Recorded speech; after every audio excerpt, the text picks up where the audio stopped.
Ingrid Bergman kept secrets for 30 years. Then she decided to tell everything. The married men she loved, the photo that ruined her career, the real reason she fled America in 1950. She even confessed why she couldn't see her daughter Pia for nearly 8 years. But in her memoir, she revealed something nobody expected. She said her biggest mistake wasn't the scandal. It was something much more personal, something about her children. Ingrid Bergman was born in Stockholm on August 29, 1915. Her life began with loss hanging over it. Before she was born, her parents, Justus Bergman, a Swedish photographer, and Friedel Adler, a German woman from Kiel, had already buried 2 infants. When Ingrid was just 2.5, her mother died. This left a wound that stayed with her forever. She later said the ache was so constant, she wasn't even aware of it. Her father became everything to her. He nurtured her spirit and creativity. But tragedy struck again. In July 1929,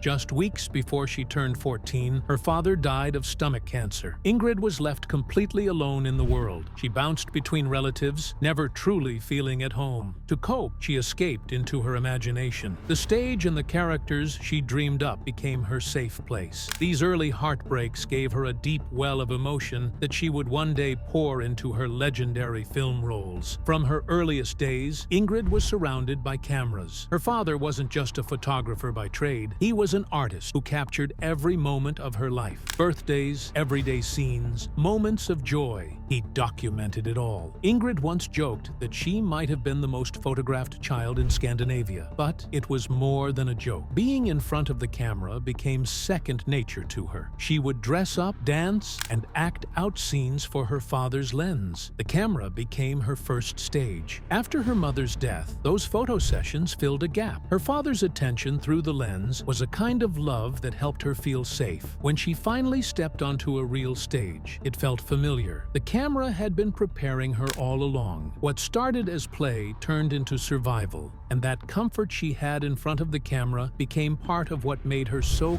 captivating as an actress. Ingrid's school years were hard. She went to Palmgrenska Samskolan in Stockholm, but she didn't fit in. She wasn't a good student, and she wasn't popular. She felt awkward and shy. Her nervousness was so bad it showed up in strange ways. Her fingers, lips, and eyelids would swell, and doctors couldn't explain why. But she had one passion that never failed her. She loved to act. She would retreat to her room and lose herself in imaginary roles. When she was 11, she saw her first play at the Royal Dramatic Theatre and told her father, "That's what I'm going to do." The competition to get into drama school was fierce. 75 students competing for only 8 places. Ingrid didn't give up. She hired a coach and took gymnastics lessons to help her perform better. She thought she went unnoticed at her audition, but her talent was undeniable. She was accepted. Drama school changed her. Her strange illnesses faded, and she began to shine. She went from a struggling student to a rising star because she refused to let her fears win. At 20, Ingrid got her first big break in film. She played a key role in the 1935 movie Munkbrogreven, or The Count of the Old Monk's Bridge. Critics and audiences loved her. She wasn't just another pretty face on the screen. There was something real about her, something people connected with. A year later, she starred in Intermezzo. That role would later open the doors of Hollywood to her. By 21, Ingrid was one of Sweden's brightest stars. It was incredible to think that just a few years earlier, she had been an orphan, struggling to find her place. Her performances felt honest and raw. That natural, emotional style set her apart at a time when many actresses were still giving more polished, stylized performances. She wasn't just lucky. She had worked hard and poured her heart into her craft. Ingrid didn't want to be stuck playing the same type of roles. In 1938, she fought hard to get the lead in En kvinnas ansikte, or A Woman's Face. This wasn't the role of a sweet young woman. It was dark and complex. She played Anna Holm, a woman with a burned face who gets caught up in crime. The studio didn't want her to take the part. They worried it would ruin her image, but Ingrid insisted. She wanted to show what she could really do.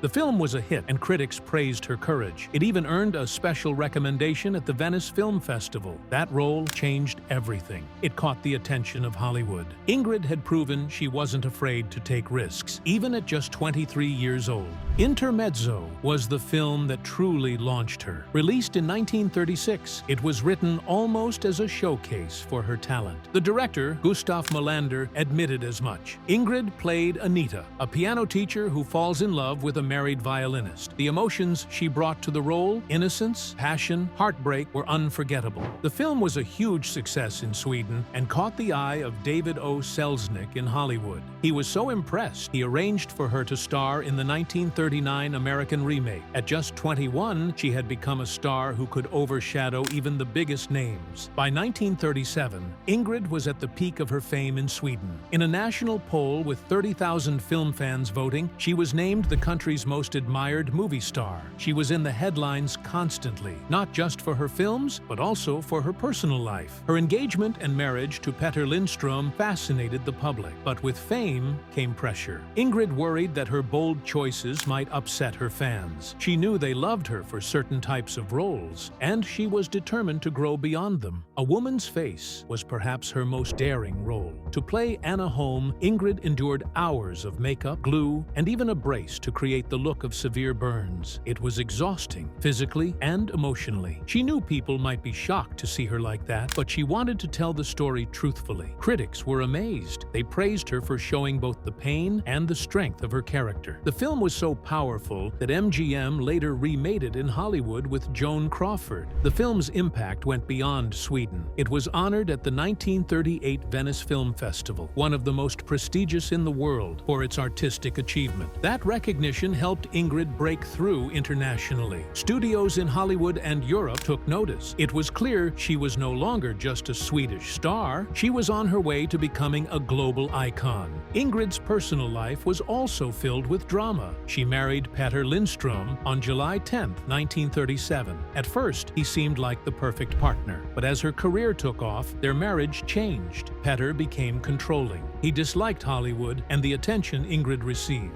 He managed their money and decisions, and Ingrid felt trapped. She later wrote that she couldn't make a decision without asking him. When she fell in love with director Roberto Rossellini years later, Petter refused to grant a divorce. It was only after Ingrid had Rossellini's child in 1950 that he agreed. Their marriage had become just another obstacle in a life that was already filled with struggle and triumph. When Ingrid Bergman stepped into Hollywood in 1939, she was nothing like the stars America was used to seeing. She had come from Sweden, invited by David O. Selznick to star in the English version of her hit Intermezzo. Selznick knew he was taking a big risk. Bergman didn't speak English. Her name sounded too German, which was a problem as World War II loomed. Worst of all, some thought, were her thick eyebrows. Hollywood was a place where names were changed, teeth were capped, and faces reshaped. But Bergman wouldn't have it. She told Selznick plainly, if he pushed her to change, she'd go home. Selznick gave in. He decided to present her just as she was, natural and real. This was a huge gamble, especially right after his success with Gone with the Wind. But it worked. Bergman charmed audiences in Intermezzo. That one bold choice launched her into a 7-year contract and a career that would make her a legend. At a time when Hollywood demanded perfect glamour, Bergman stood apart. She kept her real name. She wore little makeup. She refused to cap her teeth or pluck her brows. Selznick backed her up. He made sure no stylist or makeup artist tried to change her. Even the lighting and camera angles were planned to show off her natural beauty. When Intermezzo came out, people loved her. Her honesty and simplicity made her unforgettable. She didn't just star in movies. She started a quiet revolution. Other actresses began to see they didn't have to hide their true selves to succeed. Then came Casablanca in 1942. Bergman played Ilse Lund, a woman torn between two men during the chaos of war. The script kept changing, and even Bergman didn't know how the story would end. That uncertainty made her performance feel real. Her scenes with Humphrey Bogart became iconic. The farewell at the foggy airfield is still one of film's greatest moments. Though she didn't win an Oscar for the role, Casablanca made her a star all over the world. The film left such a mark that even today, people remember lines that were never spoken, like "Play it again, Sam." Bergman's portrayal of a woman caught between love and duty changed how female characters were written forever. In 1944, she finally took home an Oscar. It was for Gaslight, where she played a woman slowly driven to doubt her own sanity by a cruel husband. The term gaslighting comes from this film. Bergman had to fight to get the role. Selznick didn't want to loan her to MGM. She cried until he gave in. The film made over $2.2 million in North America and ranked as the 13th top-grossing film that year. Bergman's performance won her not just the Oscar, but a Golden Globe and lasting praise. The word gaslighting became part of everyday language because of her. Between 1945 and 1949, Bergman became Alfred Hitchcock's muse. She starred in Spellbound, Notorious, and Under Capricorn. These were not typical roles for women at the time. She played a sharp psychoanalyst, a spy's daughter caught in a web of love and betrayal, and a woman trying to escape her past. Hitchcock admired her intelligence and strength. Together, they changed what audiences expected from female leads in thrillers. Their work shaped the future of suspense films. By 1946, Bergman was more than just a beloved actress. She was a symbol of goodness. She was voted most popular actress in America by Gallup. The Associated Press named her Woman of the Year. Her roles in Gaslight, The Bells of St. Mary's, and Notorious helped shape that image. In The Bells of St. Mary's, she played a nun so convincingly that fans wrote to her as if she really were one. But this image of saintliness would soon clash with reality. That same year, Bergman conquered Broadway in Joan of Lorraine.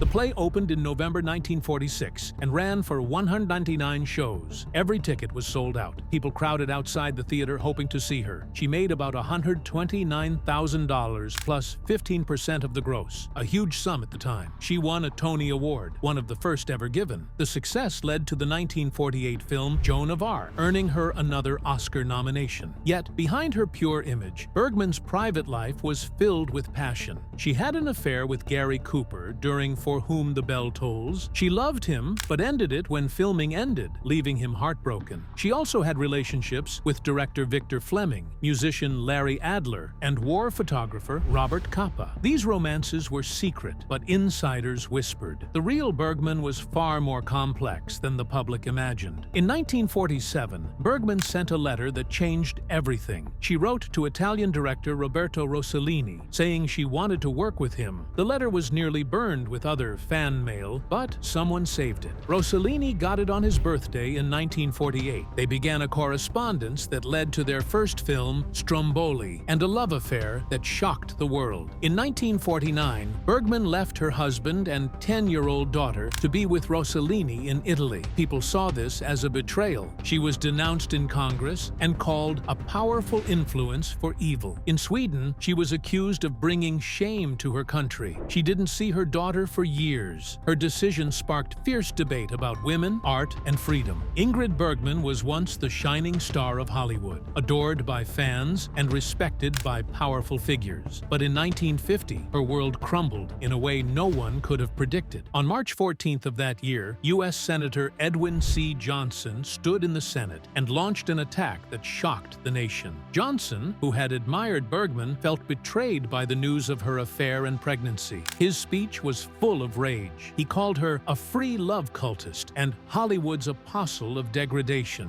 He said she was one of the most powerful women on earth, a powerful influence for evil. He didn't stop at insults. Johnson proposed a bill that would force movies to be licensed based on the morality of their stars. He claimed Bergman had harmed marriage and the church more than Stalin or Lenin could ever hope to do. The speech turned a private affair into a public crusade. Bergman later said, "I was a danger for American womanhood." The condemnation drove her into exile in Europe, where she stayed for nearly 10 years. The attack became one of the harshest examples of politics invading a celebrity's private life. Its effects haunted Hollywood for years. The anger didn't end with the Senate. Religious leaders and groups across America took action. The Catholic Church, led by Cardinal Spellman in New York, denounced Bergman's films. He called them blasphemous and a despicable affront to every Christian. Catholic groups picketed cinemas. Protesters carried signs that read, "This picture is an insult to every decent woman and her mother." The backlash hit hard. In Georgia, the state state senate banned her film Stromboli. Theaters in Memphis banned all of her films. Across the country, cinemas gave in to the pressure and canceled screenings. The Vatican's disapproval made the scandal global. The boycotts didn't just hurt ticket sales, they wiped her off American screens for years. The episode showed how powerful moral and religious groups were at the time. They could ruin a career and control what people saw at the movies. Bergman also faced a flood of hate from the public. She received at least 47 hateful telegrams in one delivery. People called her a whore, ungodly, and un-American. Some promised never to let their children watch her films again. Others sent threats, prayers for her soul, or cruel poems. The hate mail was overwhelming. Art Buchwald, a journalist, said he saw 10, 12, 14 huge mailbags full of angry letters. Many came from people who said they were Christians. Bergman tried to answer the kind letters. She kept the rest, trying to laugh it off, but the experience left deep scars. Her daughter Pia later said it was traumatic to see her mother go from saint to tramp in just days. As all this unfolded, Bergman was trapped in her apartment in Rome. The woman once seen as pure and heroic was now treated like a villain. Reporters and photographers camped outside her building day and night. She was 3 months pregnant and couldn't leave without being mobbed. Even Hollywood distanced itself from her. The press siege meant she lived like a prisoner. Every move she made was news. The shame and isolation crushed her. Even from across the ocean, Senator Johnson's words and the hate mail followed her, turning her life upside down. Then came the birth of her son, Robertino,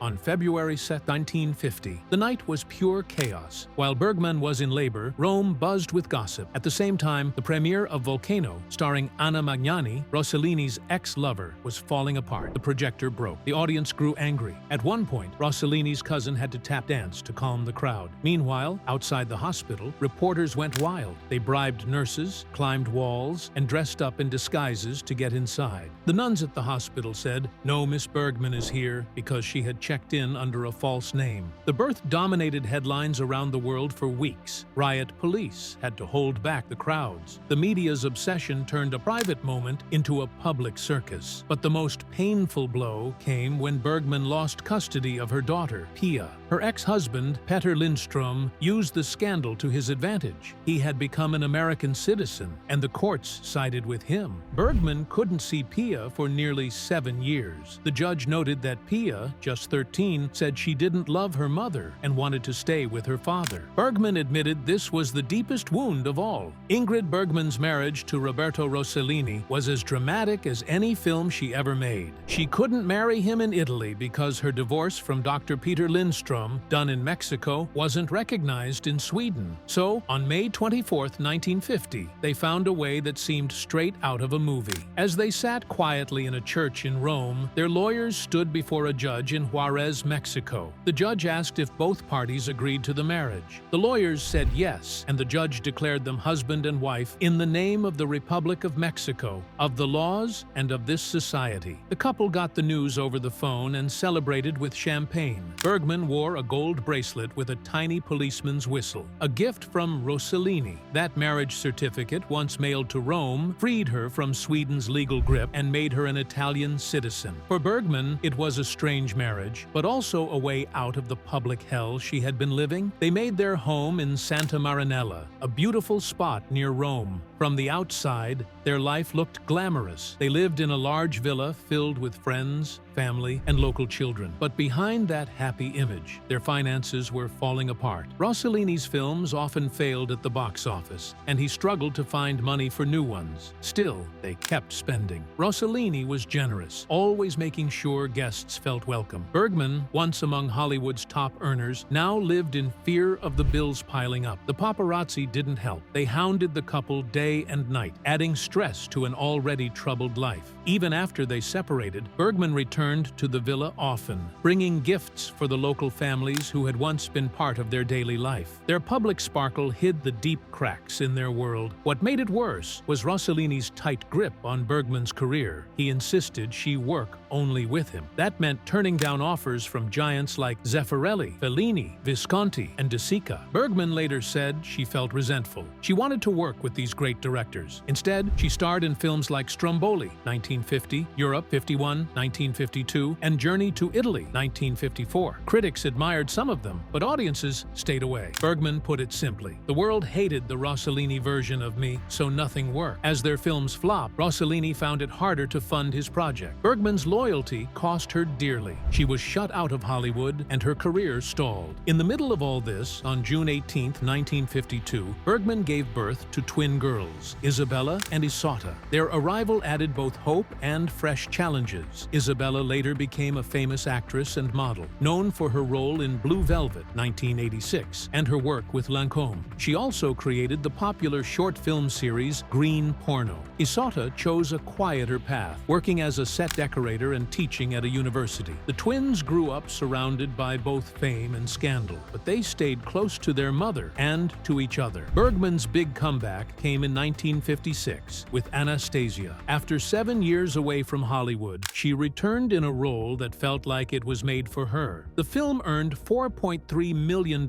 in the US and Canada and won her the Academy Award for Best Actress. It was more than a win. It was proof that America was ready to welcome her back. She also took home a Golden Globe and the New York Film Critics Circle Award. It was a full-circle moment for a star once labeled a powerful influence for evil by a U.S. senator. Bergman couldn't attend the Oscars that year. She was in Paris, starring in a play. So, Cary Grant accepted the award for her. Grant was more than just a friend. He had stood by her during the worst of the scandal. Bergman later said she first heard of her win in the bathroom, listening to Grant's voice on the radio. That small, personal moment meant everything to her. By 1957, her marriage to Rossellini was over. The passion that had brought them together had burned out, worn down by money troubles, career struggles, and Rossellini's affairs. They had 3 children together, Roberto and the twins, but their union couldn't survive. The divorce gave Bergman a chance to rebuild.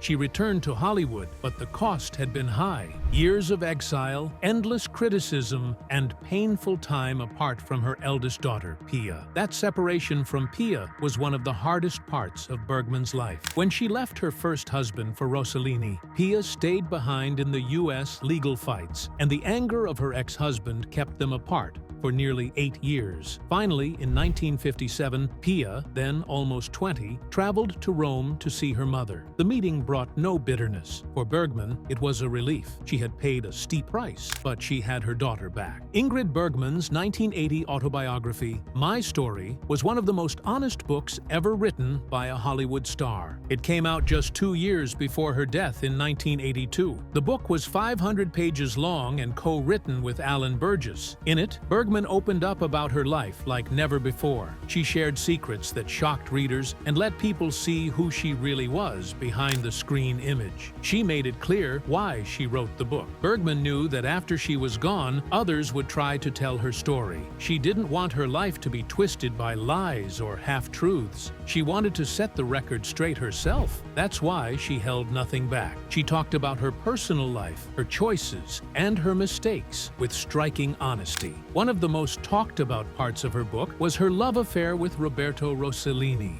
At the time, she was married to Peter Lindström, a respected brain surgeon, but she fell in love with Rossellini, an Italian film director. This became one of Hollywood's biggest scandals of the 1950s. Bergman devoted about a third of the book to this chapter of her life. It all started when she sent Rossellini a fan letter. She had seen his films Open City and Paisan and admired his work. In her letter, she wrote, "Dear Roberto, I saw your films Open City and Paisan and enjoyed them very much. If you need a Swedish actress who speaks English very well, who has not forgotten her German, who is not very understandable in French, and who in Italian knows only ti amo, I am ready to come and make a film with you." That bold step changed her life forever. Their romance became serious fast. Bergman became pregnant while still married to Lindström. A photo of her and Rossellini holding hands on the Amalfi Coast made the world see her as a fallen woman. She later wrote, "After that photo was published, the whole world knew I was a lost woman." The public's reaction was brutal. Senator Edwin C. Johnson even condemned her in Congress. He called her a free love cultist. Religious groups boycotted her films. Some states banned her movies altogether. Bergman was forced to leave the U.S. for 7 years. She later said she was shocked to learn that people thought they owned her. "I didn't know I belonged to the American people, that everyone had a right to tell me what to do," she reflected. Her book also shared painful truths about her marriages. In the beginning, she praised Lindstrom for helping guide her, but over time, his controlling side bothered her. He told her things like, "Don't raise your shoulders, don't scrunch your forehead." With Rossellini, things weren't much better. He didn't want her to work with other directors. That led to box office flops that hurt both their careers and strained their marriage. Bergman admitted that her dedication to acting sometimes hurt her family life. The book describes how she missed much of her daughter Pia's childhood. Reviewers felt sorry for her children because she wasn't there for them as they grew up, especially during her years with Rossellini. The timing of Bergman's death was both sad and poetic. She passed away in London on August 29, 1982, which was her 67th birthday. She had fought cancer for 8 years. Even through illness, she kept working. She gave memorable performances in Autumn Sonata and A Woman Called Golda. In her final months, she chose to enjoy life, drinking champagne and smoking cigarettes despite the pain. Her funeral was private, with only close family and friends present, but the world mourned her. A year after her death, Andy Warhol honored her with a series of pop art portraits. He saw her as a symbol of true stardom. His works showed her as the nun with hat and herself. These images captured both her roles and her real self. Warhol's art turned Bergman into an icon, just like Marilyn Monroe and Elizabeth Taylor. Today, collectors still seek out these prints. They remind us that Bergman's legend lives on, not just in films, but in the art and culture of the 20th century.